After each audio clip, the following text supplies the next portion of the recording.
C'est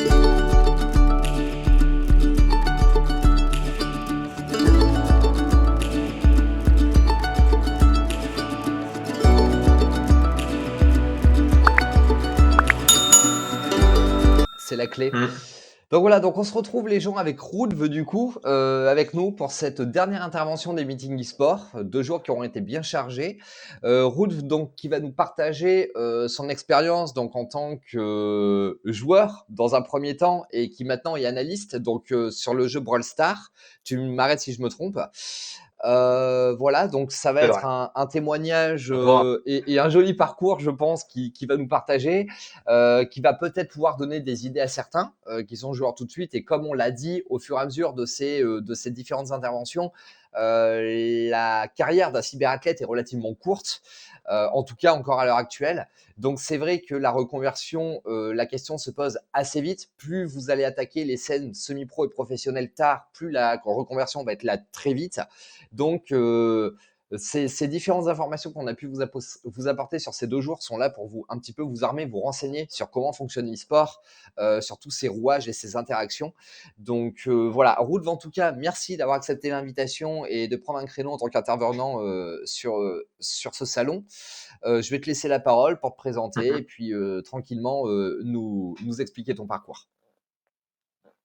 D'accord.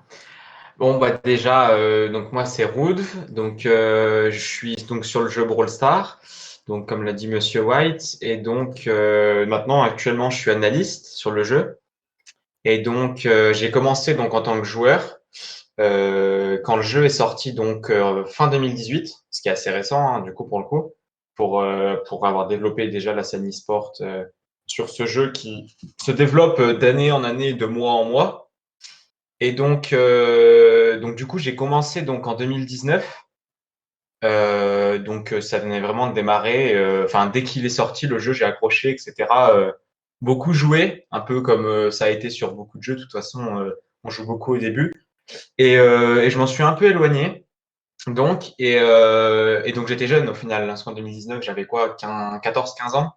Voilà. Donc c'est vrai que je suis arrivé un peu en mode, enfin, je sais pas comment dire, mais dans le sens où j'étais jeune, etc. Et donc c'est vrai que c'était un peu, on connaissait vraiment rien à l'e-sport, etc. Et donc j'ai rencontré plusieurs personnes et donc de fur et à mesure, on commence à faire des choses, etc. Faire des scrims, etc. Juste via Discord, hein, vraiment des questions vraiment de la simplicité et faire des scrims, faire des petits tournois, etc.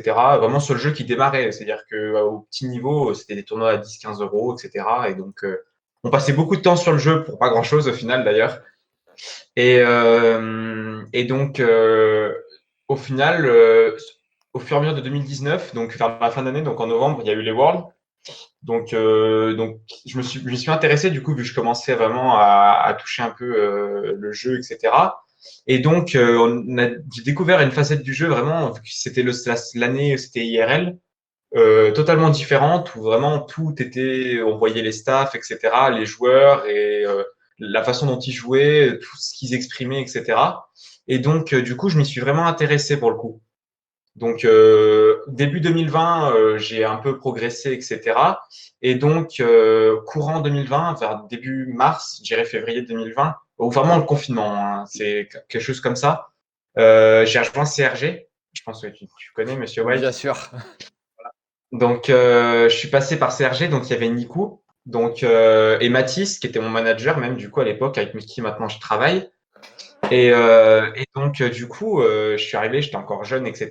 Et en fait, j'ai découvert un monde vraiment dans le sens où on avait un analyste, on avait un coach, etc. Et donc, du coup, la progression était énormissime. Et en même temps, je suis arrivé avec des joueurs qui étaient meilleurs que moi, déjà qui avaient plus d'expérience, qui étaient meilleurs que moi. Et donc, on m'a énormément apporté au niveau même au sens humain, parce que vraiment, j'ai passé du temps avec eux, etc. Et donc, l'e-sport, ça éloigne, mais ça rapproche en même temps. En fait, on va dire que on rencontre des gens finalement qui nous sont bénéfiques, même si on les même si on les a jamais rencontrés. Et donc avec Nico beaucoup, surtout j'ai vachement sympathisé, etc. Et donc, du coup, on a commencé à beaucoup jouer, à faire beaucoup de scrims, de tournois un peu plus gros, etc. Donc, les Worlds, des qualifications mensuelles, etc., qu'il y avait déjà l'année dernière. Et donc, du coup, j'ai vachement sympathisé du coup avec mon roster, etc. Et du coup, de fil en aiguille, on a progressé tous ensemble. J'ai vachement pris de niveau sur le jeu vu qu'ils étaient meilleurs que moi. Et donc, du coup, maintenant, j'ai eu l'occasion de rencontrer certaines de ces personnes.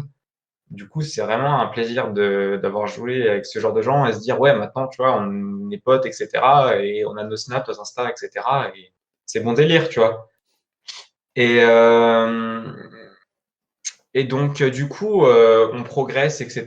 Et donc, au courant juin, le roster, on va dire, explose un peu parce que l'été, etc., tout le monde part en vacances, etc. On commence à avoir 16 ans, machin, la moto, le foot, etc. Voilà. Et donc, du coup, j'ai changé de mate, du coup. Donc, j'ai rejoint une petite structure qui était vachement jeune, qui était chez Hop Gaming. Donc, ça, c'était vraiment un court passage. Donc, je pense pas que tu puisses connaître, vous puissiez connaître. Et donc, ouais. Et donc, du coup, j'ai joué avec deux personnes nouvelles, etc., mais qui étaient moins fortes que moi. Du coup, à ce moment-là. Et donc, du coup, je me suis rendu compte qu'en fait, bah, maintenant, c'était moi qui étais dans le rôle des personnes qui m'ont aidé au début de 2020, en fait.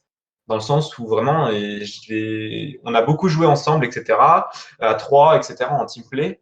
Et au final, bah, vachement, ils ont vachement progressé. Ils sont même meilleurs que moi, en fait, maintenant. Et donc, du coup, je me suis, on va dire que fin 2020, donc on va dire que sur 8-9 mois, en fait, j'étais vachement en phase de régression. À la fin, vraiment fin 2020, on va dire. Donc, il y a 6 mois, il y a plus de 6 mois. Et donc, je me suis dit, tiens, le jeu, j'en m'en lasse un peu, etc., en tant que joueur. Et donc, je me suis dit, bah, pourquoi pas se lancer dans autre chose, etc.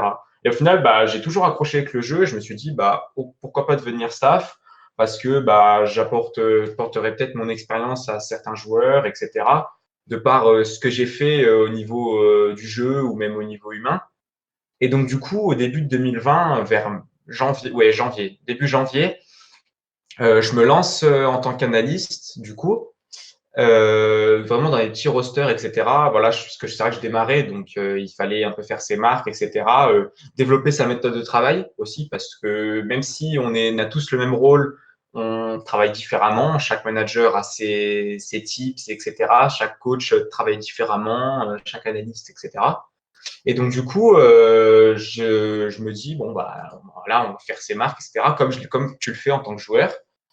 Et donc, au courant de mi-mars, on va dire, à l'audace, hein, vraiment, je me dis pourquoi pas essayer d'aller chercher vraiment du top Europe et vraiment apporter encore plus pour moi et apporter quelque chose vraiment à des joueurs qui sont en capacité d'aller chercher des trophées, etc., dans les plus grandes compétitions européennes et même au niveau mondial. Et donc, du coup, je vais donc DM une structure donc, qui s'appelle Mood Gaming. Artix doit connaître, ou peut-être Mm. Monsieur White, tu as dû voir. Voilà. Et donc du coup, ce roster, donc, en mars, était du coup composé de RZM64, Equac et Didi. Donc, du coup, vraiment des gens qui sont dans l'e-sport depuis 2019 même, enfin, à part RZM, et qui déjà en 2020, Didi avait été élu rookie de l'année. Et quoi, qui avait déjà fait ses preuves dans plusieurs grandes équipes, dont Code Magic. Et donc, au final, on se retrouve à discuter avec. Ouais, Code Magic, on n'en parlera pas. Et donc, on se retrouve à discuter donc avec Mito, qui est le dirigeant de Mood Gaming. Et du coup, bah, je lui présente un peu ce que je fais, etc. Et donc, du coup, même si j'avais pas d'expérience, il est un peu intéressé par mon profil, etc. Et donc, du coup, je me mets à travailler du coup avec Equac, RZM et Didi. Ça se passe très, très bien. Et du coup, tout le monde progresse, etc. Moi, j'améliore mes techniques, eux aussi, etc. Voilà. Du coup, on trouve un compromis entre tous nos tempéraments, etc. Parce que Equac, RZM, c'est quelque chose niveau tempérament. Et donc, du coup, on progresse, etc. Et au final, il arrive cette période, on va dire, de mai, après avoir été qualifié en finale mensuelle 2 fois, etc., avoir bien progressé, ces petits problèmes internes, on va dire, à la structure que je ne veux pas développer parce que bon. Et donc du coup, c'est un peu l'anarchie, on va dire, dans le sens où on fait plus de scrim, etc. On arrive au tournoi one again, etc. Et donc, j'ai du mal un peu à me dire, ouais, je peux pas faire grand-chose. C'est-à-dire que si des joueurs sont pas là, moi, je peux pas, j'ai pas de contenu sur quoi travailler, quoi. Cette saison, c'est pareil pour tous les jeux. Et donc, du coup, je décide de partir peu avant que les joueurs partent aussi, d'ailleurs. Et donc, du coup, je rejoins récemment donc le roster avec Matisse et donc des joueurs d'origine russe et un Ukrainien en Europe de l'Est. Du coup, je sors de la zone Europe. Et donc, du coup, on travaille, etc. C'est super bien. J'ai des joueurs qui sont vachement investis, qui sont aptes, enfin, qui entendent toute la critique quand elle est constructive et que chacun progresse, etc. Et donc, du coup, ça se passe super bien. Et donc, on y est encore là depuis un peu plus, bientôt de 3 mois. Et donc, actuellement, deuxième, du coup, de la zone Europe de l'Est. Pour mon parcours, c'est à peu près tout. Pour l'instant, voilà. Et donc du coup, déjà, il y a une victoire, une question d'Artrix. C'est qui est comme joueur chez CRG? J'étais Gripsex, SafeShip, Symbiose vers la fin. Et il y avait Mathis en manager et Nico en analyste, du coup, Nico Natic.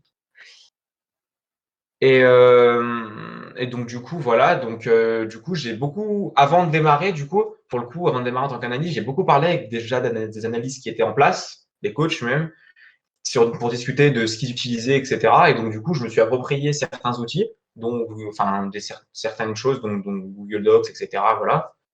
Et donc j'ai beaucoup discuté avec ces gens et au final, sans avoir beaucoup d'expérience, au final, j'étais en capacité d'être analyste et grâce à mes connaissances sur le jeu déjà en tant que joueur et d'avoir travaillé avant, je pouvais, avec les nouveaux outils que j'avais, voilà, utiliser ça pour aider d'autres joueurs à progresser.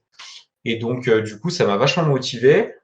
Et donc, je me suis mis à beaucoup brosser avec les joueurs russes. Enfin, avant avec les Français surtout, parce que les joueurs russes maintenant, je peux pas trop bosser la communication vu qu'ils parlent russe, c'est un peu compliqué.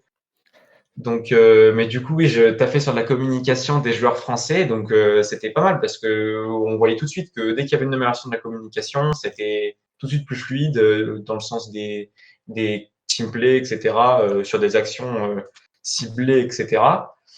Et du coup, aussi du coup travailler sur les données, etc., les kills, les morts, le jeu pur et dur, établir une stratégie, etc. Enfin voilà, je remplissais même la casquette de coach, on va dire, chez Mood. Et donc, du coup, je kiffais vachement, etc., l'humain, etc., que chacun avait ses habitudes avant un scrim, après un scrim, etc.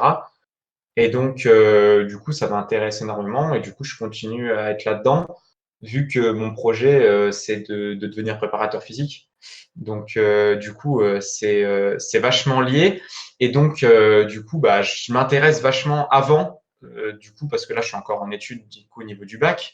Donc, avant, je me dis, ça peut être toujours bien d'avoir ça, ces choses qu'on a déjà faites auparavant pour permettre d'alimenter notre futur projet, notre futur métier ou même notre CV parce que au final, c'est prendre quelque chose qui prend du temps et qui peut amener une récompense. Du coup, c'est vrai que c'est motivant pour continuer à travailler. Bien Voilà sûr. à peu près tout ce que j'ai pour l'instant. Alors, du coup, comme tu l'as dit, c'est vrai que tu as été joueur, tu as été encadré, donc vous avez eu la chance d'avoir manager, coach, analyste. Qu'est-ce qui a fait qu'entre ces 3 Hum. rôles qui t'ont encadré, tu as préféré te diriger vers l'analyse? Est-ce que c'est que tu kiffes l'analyse de méta, les équilibrages du jeu, le côté technique un peu mathématique que va te demander un analyste? Ou est-ce que c'était plus pour une autre raison? Honnêtement, je pense que c'était peut-être plus au feeling, je pense, par rapport au jeu, etc.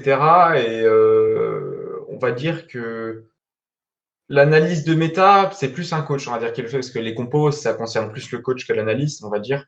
L'analyste, il est vraiment sur du gameplay l'amélioration de la communication, même si le coach maintenant prend le relais sur Brawl Stars, du moins, sur la communication, vu qu'il est plus souvent en voc.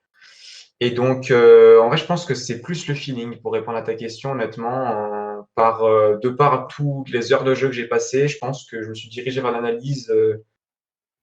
Et en même temps, aussi ouais, j'ai d'y penser maintenant, c'est aussi de par le fait que j'avais moins de temps. C'est-à-dire qu'un coach, il doit être présent en même temps Bien que les sûr. joueurs pendant le scrim.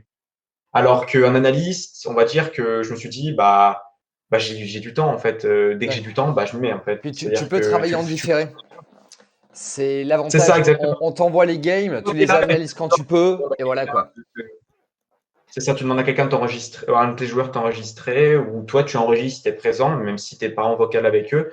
Et donc après, ça te permet de, même si t'es là à 9h, bah, tu bosses de 9h à 10h, et puis tu finis le lendemain le soir à 18h, de 18h à 19h. Mm. Alors qu'en tant que coach, bah, il n'y a pas de scrim à 8h et 9h, quoi. Enfin, voilà. C'est un peu pour ça que je pense que je me suis dirigé vers l'analyse, on va dire. Est-ce que tu peux dire un mot pour moi notamment, et peut-être si d'autres connaissent pas trop la scène Brawl Stars, parce que c'est vrai que moi, je sais ce que c'est analyste sur Clash Royale, hein, c'est du coup sniper la decklist de l'autre, etc. Mais sur Brawl Stars, il en est quoi? C'est sniper la compo en fonction des maps, etc. Et qu'est-ce que tu fais en plus de peut-être sniper? Quand tu analyses les games, qu'est-ce que tu relèves, les plays, les moves, voilà, si tu peux en dire plus. T'as tout résumé, mais je vais du coup le redire. En fait, en gros, déjà, avant du coup des matchs où on connaît nos adversaires et on connaît les cartes sur lesquelles on va jouer. Parce qu'il faut savoir, du coup, sur Brawl Stars en compétitif, il y a 6 modes de jeu différents et donc 3 maps par mode de jeu. Et donc, du coup, ça tourne en fonction des compétitions, etc. Ou même dans les Worlds, etc. On joue pas sur les mêmes maps avec les mêmes adversaires. Et donc, déjà en tant qu'analyste, moi, avant déjà juste d'avoir le gameplay, je vais regarder les battle logs adversaires par différents sites ou par ma friend list que j'ai développée en jouant avant. Et donc, du coup, on note, etc. pour permettre de trouver des counters, justement, comme sur Clash Royale, hein, de toute façon. Et donc, ça, je le fais, ouais, j'en fais des documents, etc. Et du coup, après, je laisse les joueurs justement s'en servir ou le coach l'utiliser enfin, c'est-à-dire au feeling, vraiment, il l'utilisera ou il l'utilisera pas. Mais en tout cas, sur la compo, etc. des adversaires, oui, si on peut avoir avant, même leur ban, ça peut servir parce que ou leur préférence de jeu, etc. Maintenant, on connaît vachement nos adversaires vu qu'on joue à haut niveau, on affronte les 10 mêmes équipes assez souvent. Enfin voilà, c'est vraiment assez refermé comme cercle, même si on peut affronter tout le monde, on affronte tout le temps les mêmes personnes, sur la fin en tout cas.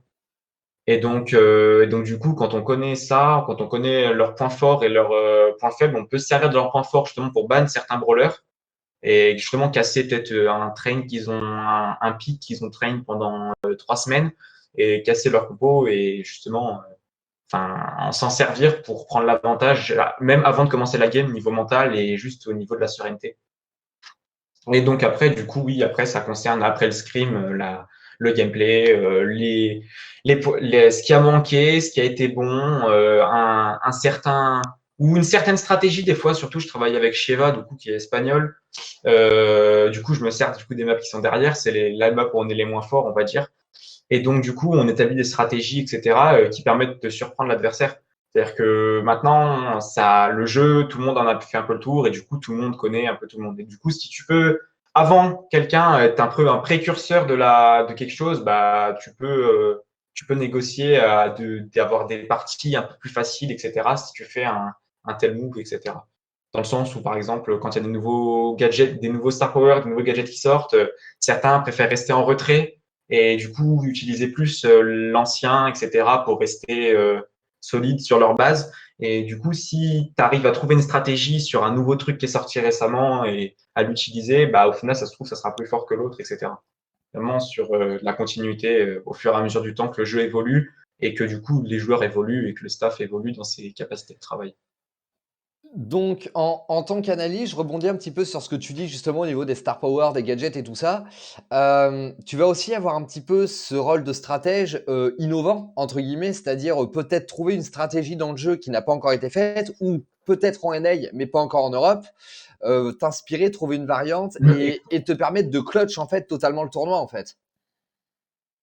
C'est ça, c'est ça. Bah, après, aux joueurs de l'utiliser ou Bien pas, sûr. parce que ça dépend aussi. Donc, on dialogue beaucoup parce que le but étant que chacun il trouve son compte en fait dans ce qu'a dit le coach, ce que dit l'analyste, ce que dit le manager, etc. Ou ce que pensent même les joueurs du coup, parce que bah au fond c'est eux qui jouent, c'est pas nous. Donc même si on met en place un truc théorique, c'est pas forcément facile de le mettre en place au niveau du jeu. Et donc du coup, oui, je pense que honnêtement, ça, c'est un peu, enfin, de toute façon, c'est le travail d'analyse de permettre de progresser de toute façon. Donc, ça implique de citer les erreurs, de citer aussi les points forts. Donc, citer ce qui a été bon, ce qui a été moins bon, parce que le but, c'est pas non plus de redescendre le joueur à chaque fois qu'il joue une game, quoi. Sinon, on va le dégoûter du jeu, et puis on va le dégoûter d'avoir un staff à côté de lui, quoi. Et donc, oui, c'est à ça que ça à peu près le mettre en confiance et apporter de la sérénité avant et après et se dire qu'on a quelqu'un qui va être là pour dire ouais, ça a été moins bien, ça a été bon. Et donc, du coup, ça permettra aussi de travailler sur soi-même. Et en même temps, ça permet aussi aux joueurs d'être focus uniquement sur la gameplay. Bien Donc, sûr. du coup, comme ça, au moins, ils sont uniquement sur le jeu et ils ont juste à lire quelque chose, à lire un document, enfin voilà, ça prend quelques minutes et au final, bah, ça peut les arranger sur les centaines, les mille, les centaines et les dizaines d'heures qu'ils auront passé sur le jeu dans le mois à venir. J'ai 2 questions sur, les qualités d'adaptation, parce que j'imagine qu'un analyste a besoin de savoir s'adapter, hein, donc 2 questions. 1er sur la méta. Combien il te faut de temps à peu près pour, appréhender la méta, l'analyser et savoir peut-être comment tu peux la counter? Et la deuxième question, c'était par rapport à ce que tu disais, c'est que tu as l'habitude au bout d'un moment de jouer un petit peu contre les mêmes équipes et cetera, et comment toi, en tant qu'analyste, tu appréhendes et quelle stratégie tu mets en place quand finalement l'adversaire, tu le connais vraiment par cœur et que vous jouez vraiment ensemble? Parce que du coup, peut-être qu'au bout d'un moment, vous connaissez tellement bien que c'est dur de surprendre l'adversaire. Du coup, comment toi tu te positionnes sur ça? Bah déjà, donc par rapport à la méta, il y a des équilibrages au niveau, enfin, à part les nouveaux brawlers qui sortent, il y a des équilibrages au niveau juste des star power, des gadgets ou de la vie, etc.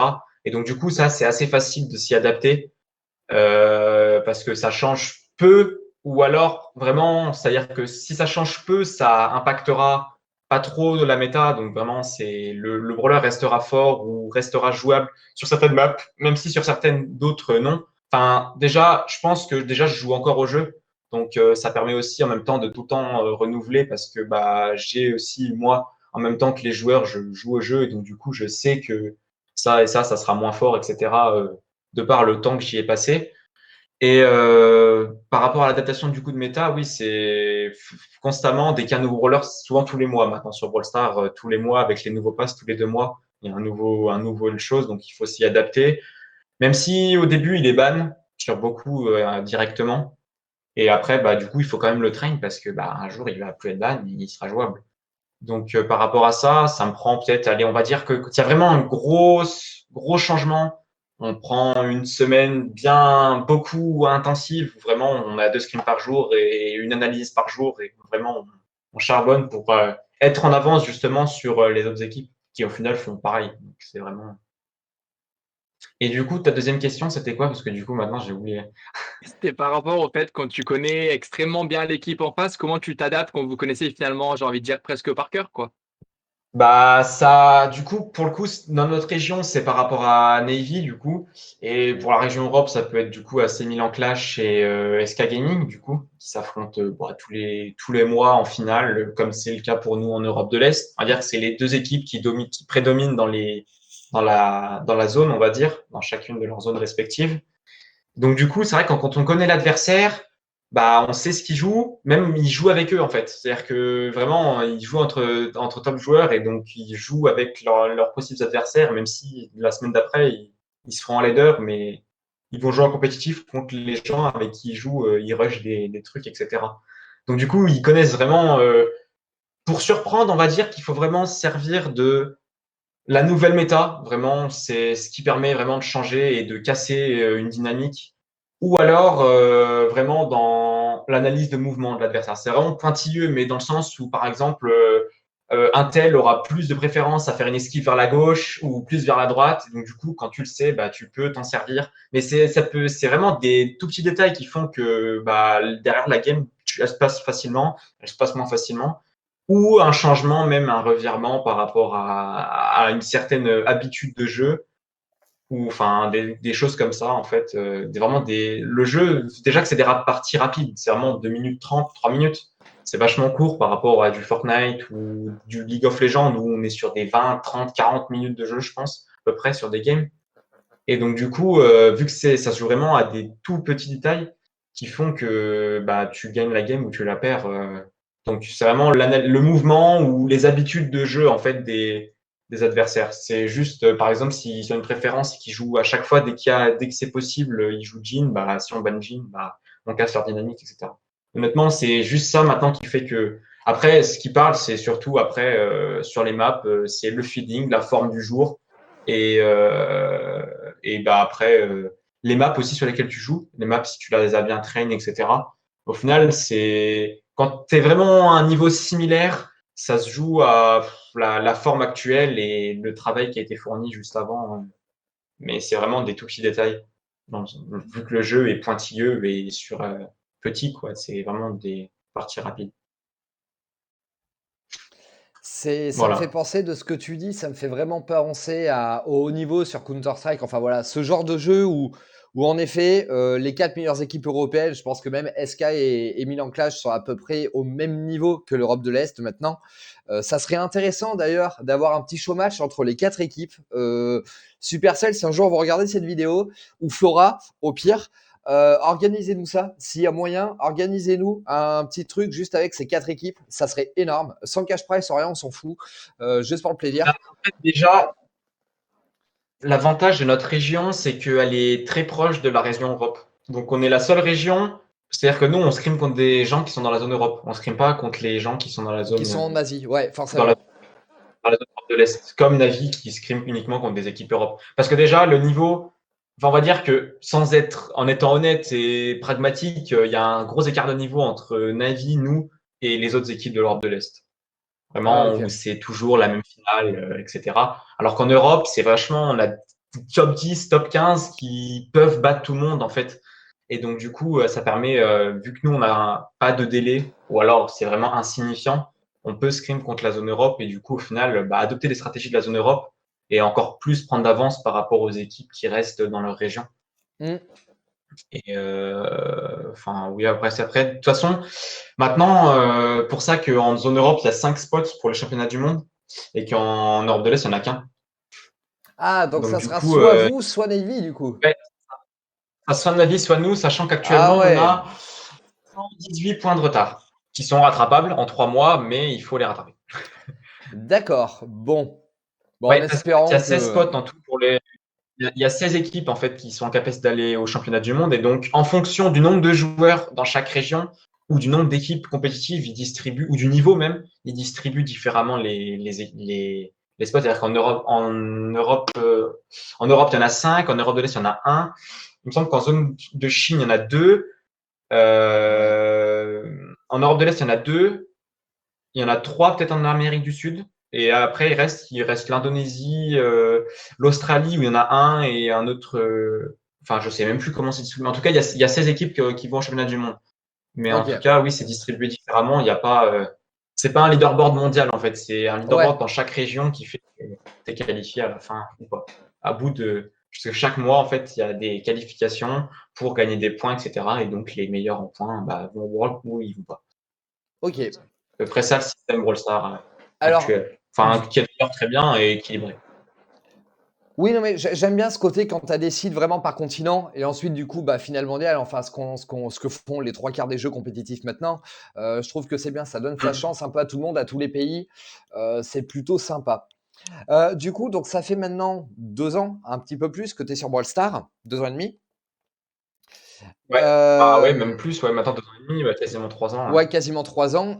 Qu'est-ce que tu penses de l'évolution du jeu? Donc là, plus à recentrer dans un contexte d'e-sports mobile, parce que bah, Brawl Stars est Ouais. devenu un petit peu la référence de l'e-sport mobile, où on a eu COC et CR qui ont fait un petit peu, on va dire, le premier chemin. qui ont dégagé le terrain. Et Brawl Stars vient vraiment poser les premiers pavés de la part de l'e-sport mobile. Bon, Supercell, pour moi, reste les leaders pour l'instant. Il y a d'autres concurrents qui vont arriver avec Wild Rift, entre autres. Valorant, qui débarquera l'année prochaine sur mobile. On verra ce que ça donne. Et bien plus rapidement que BS. Bien sûr. Bien sûr, mais ça après, c'est pas les mêmes. Enfin, il n'y a pas le même budget entre Supercell et Riot. Donc, Ici, il y a un bon budget, en tout cas, du moins pour les Worlds, pour BS. pour tout ce qui est cash prize et tout, ouais, en termes par contre de communication et de puissance d'impact, quand ils sortent un truc, c'est pas le même nombre de millions de joueurs, si tu veux. C'est ça que je veux dire. Mais voilà, alors, qu'est-ce que tu penses un petit peu? Bon, moi, c'est vrai que maintenant, Brawl Stars, j'y joue depuis la bêta, donc 4 ans. Je suis toujours qu'à 22 000 trophées, je monte pas, mais parce que je joue quasiment jamais en partie normale. Je joue que en création de cartes en ce moment. Et j'ai vu un petit peu l'évolution, bon, surtout pour t'avoir vu un petit peu, on s'est suivi au début de CRG, puisque je vous avais beaucoup encadré sur le développement de l'assaut. Quelle évolution? Est-ce que tu penses que ça prend une bonne tournure, une mauvaise tournure? Comment tu verrais l'évolution des choses? Qu'est-ce que devrait faire Supercell? Ou bien un peu plus à la commu ou quoi? Au niveau déjà juste du jeu, en dehors de l'e-sport, déjà le jeu a beaucoup évolué de par déjà la sortie des gadgets. Du coup, à la base, c'était juste en 2019. Donc, au courant 2020, on a eu la sortie des gadgets, etc., qui ont ajouté une nouvelle envergure au jeu, qui a fait beaucoup évoluer du coup le jeu, etc. Et pour parler du coup compétitif, en 2019, ça avait vraiment que les Worlds. En 2020, on commençait à avoir des petites compétitions du genre Queso Cup, etc. Mais ou des petits tournois vraiment à très bas niveau vraiment amateur. Et on va dire que cette année, ça a vachement explosé parce que en 2020, il y avait encore déjà l'USL dans chaque pays. Par exemple, Ouais, l'USL il y a France, il y l'USL avait qui eu s'est mis l'année en dernière. place. Nous, on avait l'Open Brawl Tour aussi. Je crois que vous avez participé avec Moon. Même l'USL NA, etc. Ouais. L'USL était vachement présent sur la compétition. Et cette année, ça a vachement explosé. Où, au début de l'année, directement, on a eu déjà les Worlds. Aussi, on a eu Game Stars, tournoi à 42 000. Le SL Leader qui s'est mis en place à 45 000 euros, 45 000 $, je crois, de cash 45 prize. 000 $, ouais, je crois bien. Ouais, il me semble bien 45 000. La QSO Cup, du coup, qui continue tous les 2 mois. On a un mois de compétition, etc. Et donc, honnêtement, la scène a bien évolué, même si pour l'instant, je pense que, de toute façon, comme tout l'e-sport mobile, elle manque de visibilité de toute façon pour attirer les grosses écuries européennes et même du monde sur le jeu, parce que on est au World et au final, c'est tous les mois et au final, on fait 1500 spectateurs, quoi. En Alors constant. après, Donc, ouais, il n'y a pas assez de en visibilité. termes de grosses écuries, depuis quelques mois, ça c'est quand même. Alors, si on parle côté Europe, Oui. au sens large, bon, il y a quand même Navy. Navy est une structure e-sport russe qui a plus de 20 ans maintenant, 21 ou 22, je crois que c'est 98 la création. On a SK, SK pareil, c'est 99. Il y a MCES, sans oublier, Navy, c'est ça y assez est. récent. Que moi, hein, seulement. De quoi? Navy, ils ont recruté le roster il y a 3 mois. Oui, mais je veux dire, si tu veux, c'est des grands noms de l'e-sports mondial. C'est vraiment des mastodontes comme Oui. Fnatic. Donc, si déjà ce genre de structure commence à s'intéresser à l'e-sports mobile, c'est ce qu'on cherchait depuis quasiment, enfin, depuis 2019-2020, c'était ce qu'on voulait. Donc, il y a Oui, PSG tout eSport à aussi qui fait. a eu un passage avec une équipe française, mais bon, ils se sont délocalisés en Chine, Ils sont raison toujours d'ailleurs, de. mais là, ils sont en zone indienne ou chinoise, je sais Ouais, plus je crois exactement. que le roster est chinois ou coréen, enfin, je sais plus, mais bon, pour des raisons de pépette. Chinoise. Mais donc ouais, ça commence à arriver. Après, je te rejoins sur la difficulté de la visibilité de l'e-sports mobile, que ce soit pour les sponsors ou pour l'audience, tout simplement au niveau des consommateurs. Et pourtant, je trouve que c'est un paradoxe intéressant l'e-sports mobile parce que c'est vraiment, comment dire, tout le monde peut faire de l'e-sports mobile et tout le monde peut regarder de l'e-sports mobile. N'importe où qu'il soit sur la planète, tu sors ton téléphone de la poche, il suffit d'une notif et c'est parti. Et c'est vraiment, c'est un paradoxe énorme entre le fait de savoir qu'il y a 7 milliards de téléphones sur la planète pour 7 milliards d'humains, il va même y avoir plus de 7 milliards de téléphones, et que l'e-sports mobile Ouais. ne perce pas parce que Call of Duty, Brawl Stars, Clash of Clans et compagnie, Wild Rift maintenant, PUBG, Oh, les mais c'est pas tournois. médiatisé. Voilà, c'est ça. Et du coup, Comment toi, en tant que ancien joueur semi-pro, maintenant analyste dans quand même une grosse équipe, quelle solution tu verrais? Est-ce que vous en parlez déjà au sein de votre équipe du développement de l'e-sports mobile? Et est-ce que vos structures essaient de faire des actions ou s'arranger avec les sponsors et tout pour justement essayer de développer ce marché-là? Déjà, nous, pour l'instant, on est free agent, hein. On est en recherche d'une organisation. Parce que donc les joueurs, peu avant que je les rejoigne, ils ont quitté. Si, quand je les ai rejoints, ils ont décidé de quitter donc Race Clan, Mm. la structure donc Amatis, Francesco et Ouais, je Yato. sais. Tu as dû voir sur Twitter. Voilà. Et donc c'est assez récent leur projet. Et donc du coup, ils se sont rendus compte, donc les joueurs, qu'ils pouvaient toucher plus d'argent, etc., toucher, avoir une meilleure visibilité, etc. Ce qui est totalement logique, hein. De toute façon, c'est ce qu'ils cherchent. Et donc, du coup, en ce moment, on est en recherche d'une organisation et on cherche à peut-être, de par notre roster, à développer un peu l'e-sport mobile, à l'ouvrir à une meilleure organisation, comme l'a fait Navi, en fait, ou comme le fait SK Gaming, Mm. ou Clash, d'ailleurs, qui est une super structure, d'ailleurs. C'est déjà un roster en Europe. Et on cherche un gros projet, mais en même temps, c'est un peu compliqué parce que les structures, elles sont déjà en place sur d'autres jeux et donc ça manque un peu de visibilité. Honnêtement, ça restera le seul problème, je pense, pour moi sur le jeu. Le problème de visibilité et peut-être de par le fait que l'investissement n'est pas rentable, du moins rapidement, parce qu'on est sur des finales mensuelles où quand tu es champion de ta zone, tu gagnes 4 000 $. Ouais, Euh, forcément. bah, une fois par mois. C'est-à-dire que maintenant, il y a peu de gens qui vivent du jeu directement, en fait. Donc, tous les joueurs ont un complément avec leur Twitch, leur YouTube, etc. Voilà, et quoi, KRZM, etc., qui ont pas mal d'abonnés. Mais l'e-sport mobile, enfin, du moins sur Brawl Stars, il permet pas à beaucoup d'équipes de vivre. C'est-à-dire que, honnêtement, je pense que ceux qui vivent bien, c'est les SK. Et encore bien, c'est une façon de parler, parce que vraiment, je pense qu'ils touchent le salaire minimum, je pense. Et encore, ça se trouve, ils sont peut-être même pas au SMIC. Honnêtement, du moins, au SMIC français. Mm.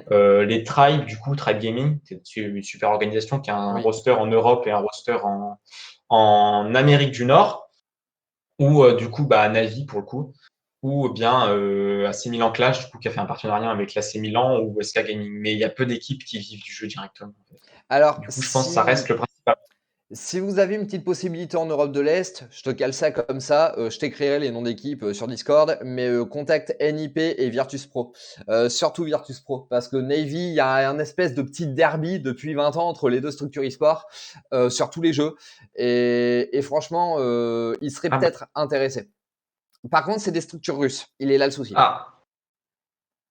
Ouais, après, honnêtement, c'est pas un problème parce que nos joueurs sont russes. Donc C'est ça, après, c'est de pour toute ça que j'ai façon, pensé à ça. Mais on en reparlera hors meeting e-sport, si tu veux. ouais. C'est cool pour le coup. Ça pourrait être une occasion. Mais donc ouais, comme tu dis, c'est vrai que les grosses structures, bon, genre si on veut rester en France, G2, Vitality, ce genre de choses sont quand même assez frileuses à investir dans les sports mobiles encore. Oui. Bien que j'espère qu'MCES va un petit peu démocratiser tout ça. Mais MCV, est-ce que ça serait pas non plus à MCV, ça. l'éditeur, à Supercell, d'essayer de faire quelque chose justement pour essayer de mettre en avant son jeu et essayer de démocratiser. Alors, on a eu de très longs débats avec Nikunaki, avec à l'époque le staff de l'Open Brawl Tour. Donc, Cyprif, je te passe le bonjour au passage si t'es dans le coin. Ouais. C'était le fait que Supercell crée un leader officiel à lui, donc c'est-à-dire reprenne le contrôle de sa scène e-sport. Bon, ils ont décidé de se traiter à l'ESL pour beaucoup de choses, mais est-ce que le fait d'avoir éventuellement un leader officiel mondial, Le SL, les Worlds. oui, Enfin, moi, je ne pas que les Worlds c'est Supercell, mais je veux dire, t'as pas un classement mensuel ou annuel de ton pays ou du continent par Supercell, tu vois ce que je veux dire? Ah, Pas d'event officiel, il n'y ouais. a pas Mais après, l'équivalent il y a eu d'une des LFL en compétitions. fait. Ouais, je vois un peu. Ouais, mais honnêtement, c'est un peu compliqué à mettre en place parce que ça implique d'avoir des events IRL à chaque fois. Parce que sinon, ça refait un. Ah. Ah Nico. oui, pardon, faut que je fasse du push to talk. Mais c'est bon, Ah, on a retrouvé notre, Ouais, c'est bon, je sais pas, ouais. Discord, il notre fait question. n'importe quoi ce soir. Bref. Vas-y, bah, tu peux reprendre. Ouais, et donc du coup, qu'est-ce que c'est plus ce que je voulais dire? On était sur le circuit officiel de Supercell, éventuellement.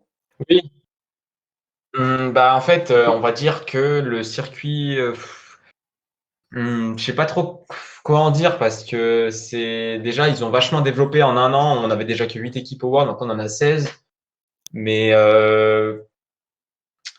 ça impliquerait du coup si on fait un peu dans le même système que toi, ça impliquerait d'avoir des events à chaque fois IRL. Donc déjà en ce moment c'est compliqué. Alors, pas forcément IRL. Si tu prends l'exemple de League of Legends, il y a des poules. Enfin, il y a des poules. Il y a une ligue, hein, comme la Ligue 1 de football. Et les équipes, en fait, se rencontrent pour l'instant en ligne, puisque hors ligne, c'est pas possible. Mais ça les empêche pas quand tu suis la Kameto Corp, Mm. LDLC et tout ça. Et c'est ça que je me dis que peut-être qu'un circuit de ce genre-là, défendu par Supercell lui-même, pourrait peut-être donner plus de notoriété et de crédibilité au jeu et du coup attirer les sponsors, en fait. Mais le truc c'est que du coup si tu fais ça, c'est vraiment interrégion et à part en Europe, il n'y a pas assez d'équipes au même niveau pour permettre de construire ce genre de circuit. Ok. Et donc, du coup, si je pense qu'ils font ça, ce qui n'est pas forcément une mauvaise idée en soi, le problème, c'est que si tu le fais 10 équipes, on va dire, un truc de 10 équipes fermé, un peu, voilà, comme là, comme sur League of Legends IA, par exemple, ben, tu te retrouves à te mettre des équipes qui sont pas, même s'ils sont top 10 de la région, ils sont pas forcément super forts. Et donc, du coup, ça créerait des gros écarts de niveau, je pense. Et honnêtement, je pense que hormis les Worlds, du coup, après, c'est les qualifieurs et des brackets fermés, du coup, tous les mois. Mais ça me paraît compliqué à mettre en place, hormis en Europe, où il y a vraiment 10 équipes qui peuvent battre tout le monde. Dans les autres régions, on a des top 3. Même honnêtement, déjà Flash, les anciens PSG eSports qui ont été champions du monde en 2020, Mm. ils sont chez Team Flash maintenant. Et ils dominent leur zone. Ça fait 6 fois qu'ils sont champions mensuels. Ils gagnent 3-0 tous leurs matchs. Enfin, c'est dans ce genre de truc, c'est que s'ils font ça, c'est qu'ils vont le créer en zone Europe. Et du coup, ça va créer de la discrimination par rapport aux autres régions parce que bah il n'y a pas assez de niveau je pense, enfin, je sais pas pourquoi c'est un retard. Je sais pas pourquoi il y a un retard si conséquent, mais vraiment l'écart de niveau entre une équipe même si elle est top 2 je sais pas, en Europe, pas en Europe, en Asie, ben, l'écart, il sera énormissime, même si l'autre équipe, elle est top 5 en Europe, par exemple, Totem. C'est Ok. vraiment, Ok. je pense que ça me paraît pas viable parce que, bah, tu peux pas le mettre en place à tout le monde parce que, bah, déjà, ces régions font déjà très peu d'audience. La zone Europe, Europe de l'Est et NA, c'est celle qui fait le plus d'audience. Et c'est les régions un peu plus asiatiques, etc. Elles font moins d'audience enfin, de part déjà il y a moins d'équipes et donc du coup peut-être moins de gens qui s'intéressent à l'e-sport dans ces régions. Donc je pense que non, ça me paraît compliqué de faire une ligue fermée un peu pour démocratiser Ok. le jeu. Donc en fait, là, pour résumer, il y a vraiment trop d'écart de niveau entre les différentes équipes, même en interrégion, je pense. Euh, Comment Mmh. essayer de remonter le niveau global de tout le monde? Parce que là, tu vois, on se heurte à un problème, littéralement, je pense, des préjugés au niveau du mobile. C'est que bah, pendant très longtemps, le mobile, ça a été des jeux de chiottes, hein, pour employer les mots de bon français. Et je pense que c'est resté un petit peu dans l'esprit des gens et que la plupart, on va dire, la plupart des gamers dignes de ce nom ne considéreront pas pouvoir faire du gaming sérieux sur mobile. Est-ce que vous voyez ce que je veux dire? Mmh. Non, ouais, je vois très bien. Voilà, donc manque d'investissement parce que, bah, on va te dire que tu peux pas avoir les mêmes performances que sur PC ou sur console ou quoi. C'est peut-être aussi du coup, ben, une éducation à faire. Alors c'est bien que les youtubeurs de jeux mobiles commencent à mettre ça en avant, pour montrer, ben, qu'il y a quand même du skill à avoir sur pas mal de jeux. Ben, je pense, bon, PUBG, COD, Wild Rift, Brawl Stars, hein, qui pour moi, même Clash of Clans au niveau est impressionnant à regarder, vraiment. Ça se joue au pixel près. Mais voilà, je pense qu'il faut du coup une petite évolution des mœurs et des mentalités peut-être pour que l'e-sports mobile arrive à se faire une place et qu'on arrive à avoir vraiment des scènes dignes de ce nom. Oui, de toute façon, après, si ça vient à se développer, de toute façon, ça se ressentira tout de suite, déjà juste dans les viewers qui regardent les compétitions. Donc, de toute façon, Mm. quand on voit que Après, je pense que ça passera aussi par le fait d'augmenter l'argent injecté pour permettre pour permettre les compétitions et des cash prizes. Parce que quand on voit que Fortnite sort de 3 millions, c'est-à-dire que, enfin, ou quand on voit que même, genre, un vendredi, il y a 10 000 euros à gagner, je fais, ouais, mais non, enfin, c'est-à-dire que nous, il y a 10 000 euros sur un mois complet pour 8 équipes à se départager. Je fais, ouais, salut, il y a un mec qui gagne 10 000 balles. J'ai fait, d'accord. Bon, bah, voilà, c'est juste être aussi, c'est la mentalité aussi, oui, parce que c'est vrai que l'e-sport mobile, c'est récent. Mm. Et donc déjà, la majorité des joueurs, déjà, ils passent sur tablette maintenant. C'est même plus du mobile pur et dur.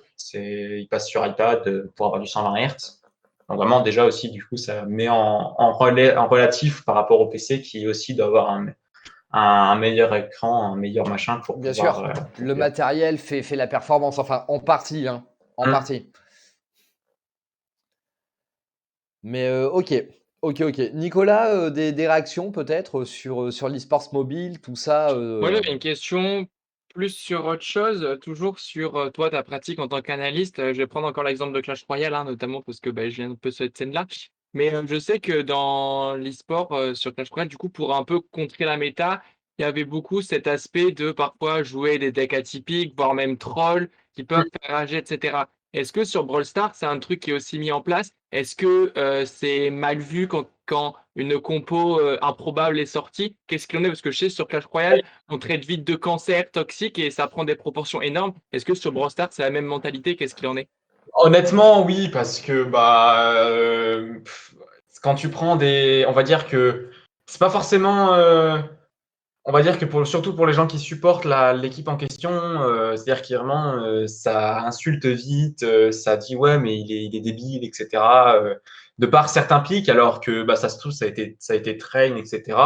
Et où ça a été juste utilisé là une fois pour surprendre, etc. Donc du coup comme tu le dis, donc ouais la mentalité Brawl Stars, on va dire que maintenant, ça va un peu mieux, mais il y a encore, allez, en 2020 encore, quand on sortait des pics un peu exotiques, c'était tout de suite un peu la mort. Donc, on va dire, oh, bah, ils ont déjà perdu, etc. Alors qu'au final, ça s'avère très fort. Donc, enfin, des trucs tout bêtes, par exemple. Là, on va dire qu'avant, personne jouait El Primo.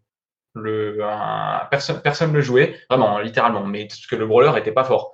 Ils l'ont rendu fort d'un coup. Les gens qui continuent, les gens, du coup, tout le monde s'est mis à le jouer. Et du coup, les gens qui ne suivaient pas, ils se sont mis à dire, oh, mais qu'est-ce qu'ils font et tout, ça a changé et tout, machin, etc. Alors que juste la méta a changé. Et Et full metal, là, actuellement, si j'ai bien suivi, moi, un petit peu de ce que je suis, tous les gros tanks sont full méta. On est dans une méta full tank. une méta, on va dire que oui, toujours un peu, c'est la méta tank, elle est toujours présente parce qu'ils ont fait quelque chose pour avoir des ultis quand tu te fais toucher. Donc, c'est-à-dire que la personne, elle peut prendre 7000 de dégâts, elle aura chargé à moitié son ult. Du coup, ça fait que, au final, tu te fais kill une fois et tu peux faire un full team avec un ult, en fait, derrière, avec un de tes tanks. Mais ça implique, encore une fois, du travail sur les compos et sur la capacité à connaître l'adversaire et justement, à tout mettre en place avant pour savoir si cette personne-là va jouer ça ou va jouer un tel pic ou un tel pic. ok. Très bien, merci. Ok, Voilà, à peu bon, près. 6h moins 10, on arrive au bout un petit peu de la présentation et de la journée. Est-ce que toi, alors, pour l'instant, voilà, tu étais joueur il y a encore quelques mois, tu es passé analyste. Petite question, tes objectifs déjà pour l'année prochaine et d'ici 1 ou 2 ans, où est-ce que tu te vois? Est-ce que tu vas te remettre en question après le passage de ton bac, donc cette année, si je dis pas de Déjà, bêtises? honnêtement, ça va dépendre déjà de mes études. Ouais. Déjà, du coup, l'année prochaine, ça va être le bac, etc. Puis je continue toujours le foot à côté. Je suis toujours en Régional 1, Mm. pas loin, on peut même peut-être passer en National. Bref, voilà, on va pas raconter ma vie.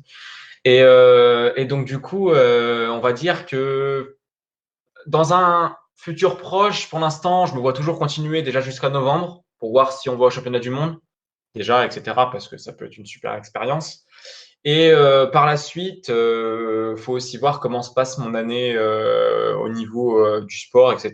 Parce que mon projet personnel, ça reste quand même dans le sport Préparateur et donc du coup physique, d'aller ouais. en préparateur physique en licence en STAPS.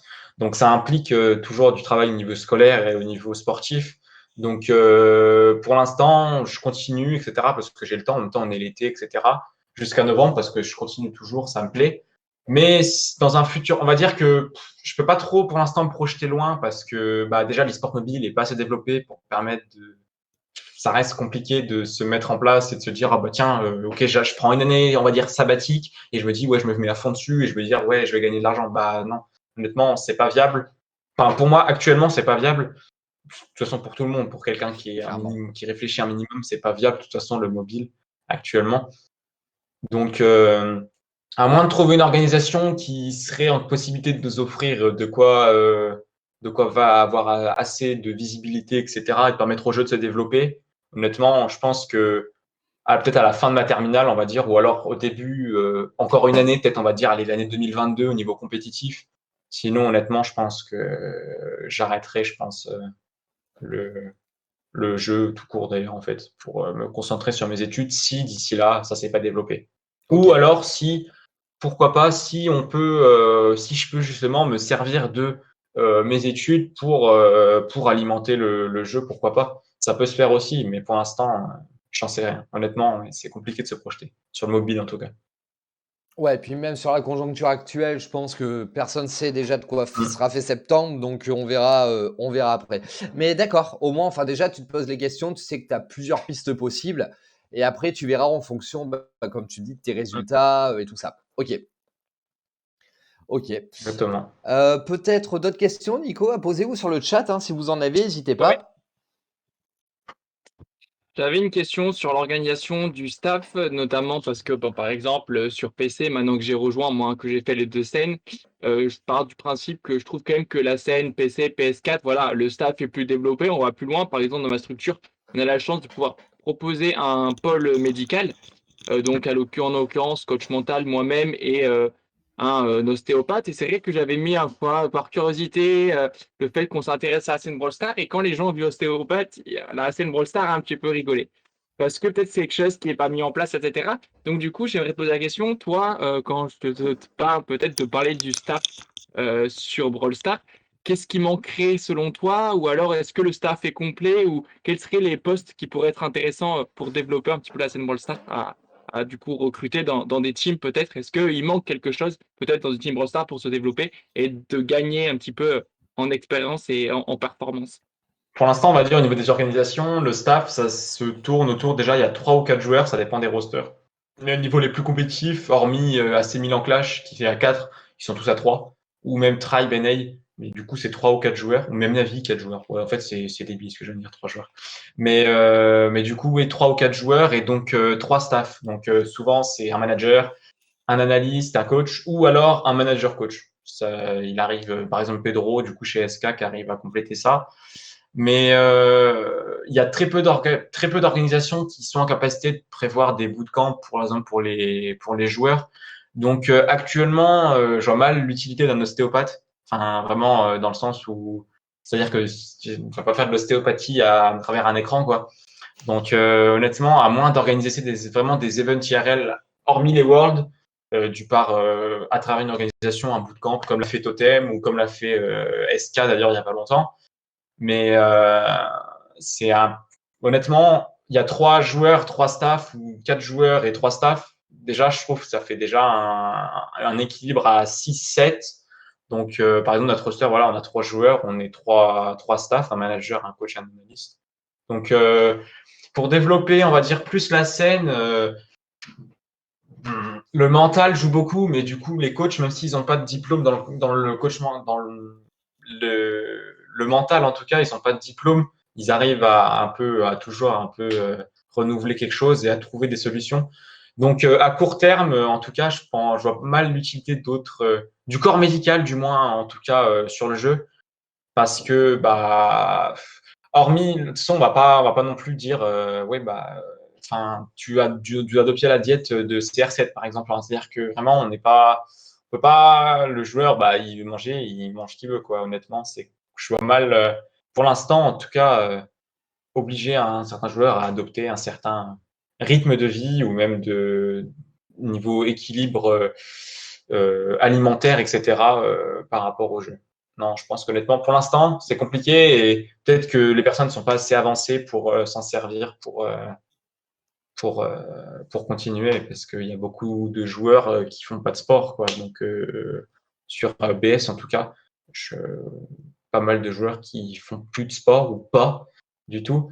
Et donc, peut-être ça pourrait être intéressant, mais il faut encore que les modalités évoluent et que l'e-sport mobile même évolue parce que il n'y a pas assez d'events IRL pour permettre à un corps médical de s'occuper pleinement d'un roster, d'une équipe sur Ouais, Brawl mais merci pour ton analyse. Mais après, voilà, c'est ça, c'est que oui, peut-être que c'est vrai que les bootcamps aident à l'ostéopathe d'intervenir. Après, nous, notre ostéopathe, il propose aussi du contenu, on peut dire en distanciel. C'est-à-dire que, par exemple, il va dire aux joueurs, voilà, comment vous pouvez vous positionner sur votre chaise pour ne pas vous déconcentrer, pour avoir des mal de dos, il prévient les douleurs, etc.